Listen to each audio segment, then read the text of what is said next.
যেন মা বোনদেরকে জানায় দিয়েন, যত দামি জিনিস এই চেহারার মধ্যে মাখুক আর সেই চুলের মধ্যে দেখ আর এ টু জেড পুরা বডির মধ্যে পুরা শরীরের মধ্যে মাখুক না কেন, এই খাঁচার কোনো দাম নাই যদি ভিতরেরটা যদি পরিশুদ্ধ না হয়। বুঝতে পেরেছেন? এই চামড়ার সৌন্দর্যের দাম নাই যদি ভিতরেরটা পরিশুদ্ধ না হয়। এজন্য রব বলেছেন, মালু ওয়ালা বানুন ইল্লা মান আতাল্লাহ বিকলবিন সালিম।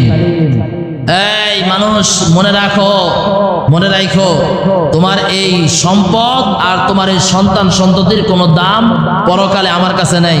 আমার কাছে শুধুমাত্র আছে ইল্লা মান আতাল্লাহ বিকলবিন সালিম, যেটার মধ্যে কোনো সুনু মাখা হয় নাই, যেটার মধ্যে কোনো তেল দেওয়া হয় নাই, যেটার মধ্যে কোনো পাউডার দেওয়া হয় নাই, যেটার মধ্যে কোনো আলতা সুরু লিপস্টিক দেওয়া হয় নাই, যেটা শুধু আল্লাহ তাআলার তাকওয়াকে, আল্লাহ তাআলা ভয় করার দ্বারা আর ইবাদতের দ্বারা যেটাকে সুন্দর করা হয়েছে, ওই রূপটাই হচ্ছে পরকালে গ্রহণযোগ্য।